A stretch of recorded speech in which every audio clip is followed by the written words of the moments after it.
tous et bienvenue dans cette nouvelle vidéo où nous allons faire le design des cartes de nos différentes musiques.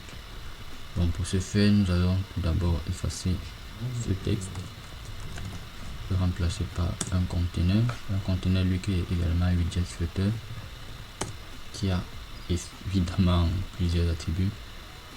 Au niveau de ce conteneur, nous allons tout d'abord le donner un enfant qui va être une row.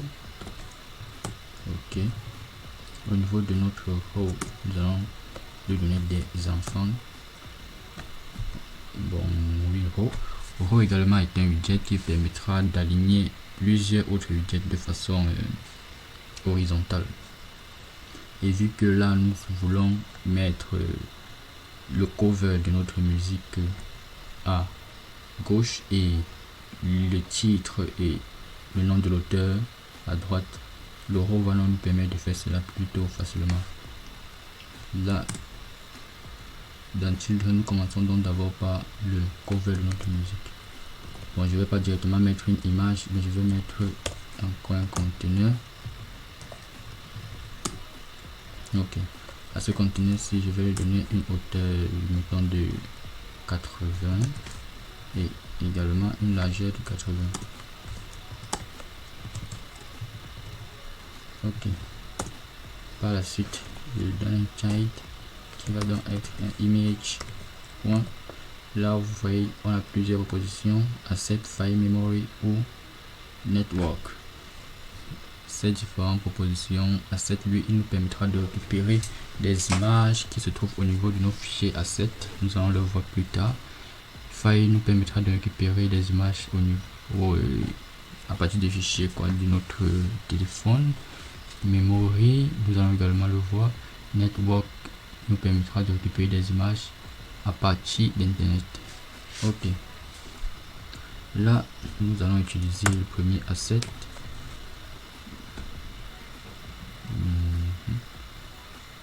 Ok, là pour l'instant name là il n'est pas défini comme un de nos assets, donc il n'est pas au niveau de notre code. Ce que nous allons faire, c'est venir au niveau de notre pubspec.yaml. Nous cherchons la clé asset. Ok, il est là. Nous copions ceci, nous collons là, j'arrange un petit peu le tout. Ok, je vais donc décommenter ceci. Ok, là cette clé asset ci va nous permettre de lier des fichiers assets à notre code. Là par exemple, lorsque nous voyons la clé asset, chaque tiret là représente en fait soit un asset, soit un groupe d'assets. Si c'est que nous indiquons juste un répertoire comme ceci, là c'est un groupe d'assets, représente tous les assets qui se trouvent dans image, et là représente juste cet asset. Bon, là je me suis créé un petit dossier asset qui a deux images: le cover de ma musique et le logo qui sera utilisé pour notre splash screen plus tard. Je reviens au niveau de mon pubspec.yaml. Je vais donc indiquer que je vais utiliser ces assets-ci. Je viens là au niveau de mon premier tiret, je mets assets slash. Bon, là je vais mettre la chaîne de caractères pour avoir l'autocomplétion. Asset slash, je mets le cover, j'enlève la chaîne de caractères et efface ceci. Je mets également là asset slash, je mets le logo du splash screen et j'enlève ceci. Ok, j'enlève également ceci. Une fois fait, j'enregistre.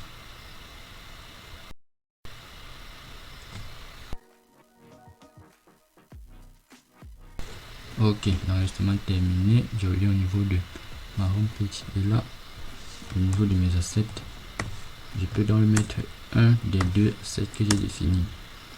Là je mets mon cover qui sera le cover par défaut lorsque une vidéo n'aura pas de cover. Ok, voyons voir ce que ça donne si j'enregistre.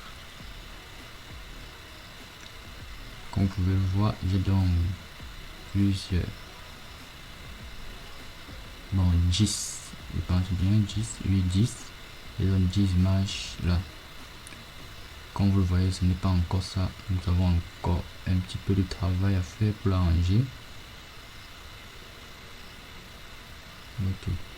Tout d'abord, au niveau des différentes dimensions, je pense que c'est plutôt bon comme dimension. Bon, là mon image est un petit peu trop petite.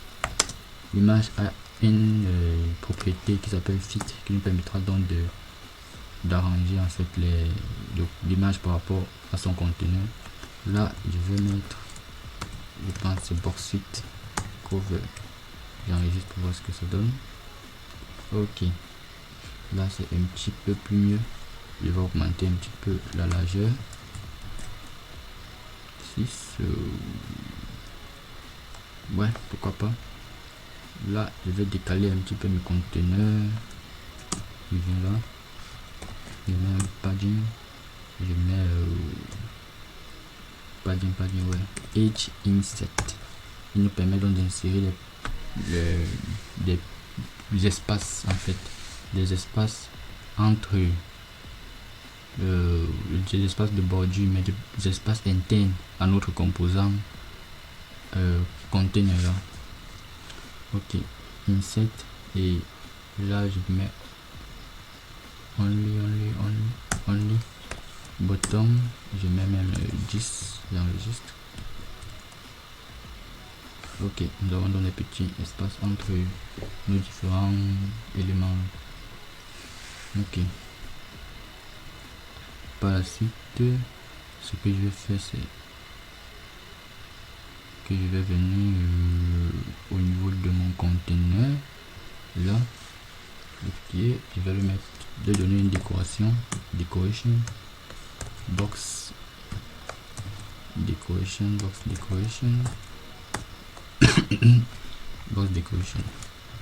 border radius, je vais mettre circular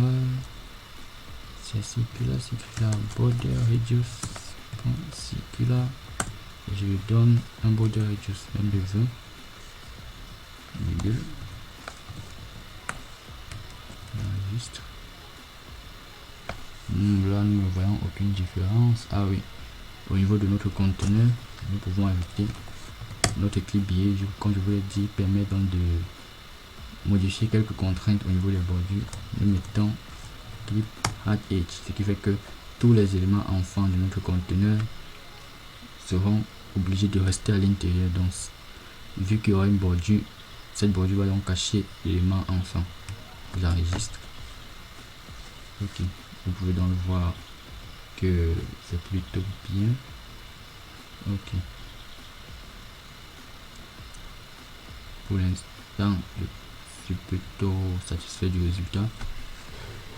Ce que je vais donc faire, c'est là par la suite au niveau de, j'ai mis mon image là. Ok, je vais donc venir après l'image. Comme nous l'avons dit, il faut donc maintenant mettre le texte, c'est-à-dire le nom de la musique et le nom de l'artiste.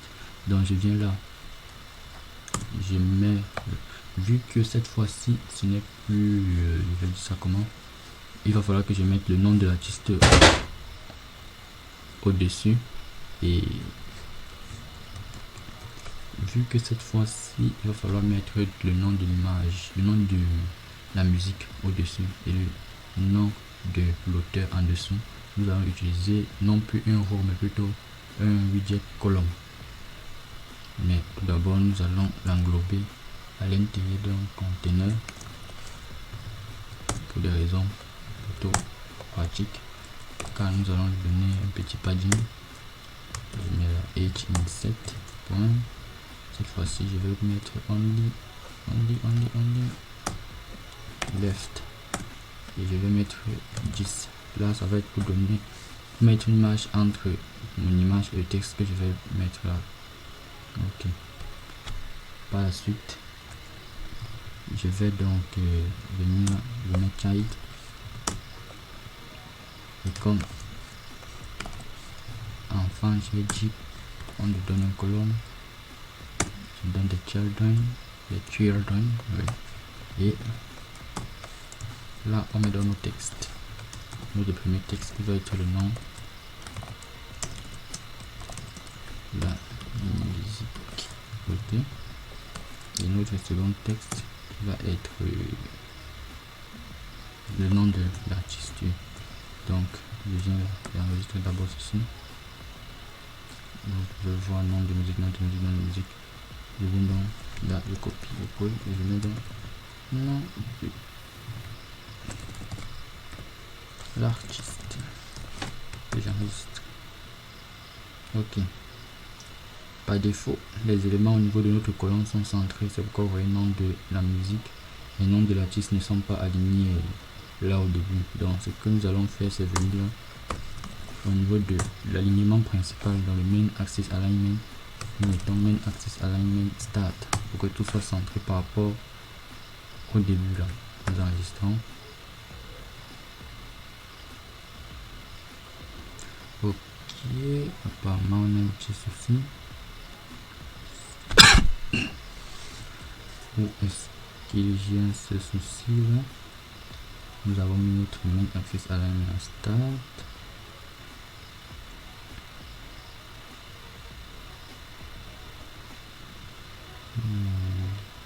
Ah oui, non. En fait là, main axis alignment, c'est l'alignement suivant l'axe principal. Et vu que nous sommes dans une colonne, l'axe principal c'est cet axe. Donc lorsque nous mettons start, il va essayer de coller nos éléments au-dessus. Si nous mettons end, il va essayer de le coller en dessous. Donc en fait, ce que nous allons faire, c'est non pas passer par un main axis alignment, mais plutôt par un cross axis alignment. Là, vu que ceci c'est l'axe principal, le cross axis alignment c'est dans cet axe-ci. Et nous venons dans cross axis alignment start. Ok. Ok. Là tout est bon. Nous voyons que nous avons donc nos différents éléments. Ok. Ce que nous allons donc faire maintenant, c'est modifier un petit peu la police pour que ce soit un petit peu plus joli. Nous venons au niveau de notre texte ici. Nous mettons texte scale factor à 1.3. Vous allez voir, ça va juste augmenter un petit peu la taille. Ok. Et nous venons là, nous mettons une propriété style qui a comme valeur une text taille. Ok. Au niveau de notre text taille, nous allons un petit peu augmenter le wave. Nous allons mettre un fond wave de, disons, 50, pourquoi pas. Ouais, c'est plutôt bien. Ok, je vais un petit peu arranger tout ceci. Et pour cela, je viens là. Ok. Bon, apparemment, ce n'est pas encore bon. Ok, j'enregistre. Ok, là nous avons déjà un petit peu à quoi va ressembler notre application. Bon, nous affinons certains petits détails comme les marges là, vu qu'ils sont tous dans ce conteneur-ci, et que nous avons défini que les marges doivent être juste en bas. Nous allons également venir là mettre non, pas là. Chaque élément, oui. Nous venons là et nous mettons mal en bas à gauche de, disons, 5, à droite de 5 également. Nous enregistrons. Ok. Là, je vais augmenter un petit peu, mettons 10. Nous enregistrons. Ok, là c'est plutôt pas mal déjà. Nous avons donc là nos éléments d'interface pour les musiques. Ok, cette vidéo je crois elle est déjà assez longue, nous allons nous arrêter là. Merci infiniment de l'avoir regardé et à la prochaine pour une fois. Je voulais dire une prochaine vidéo. À la prochaine, ciao.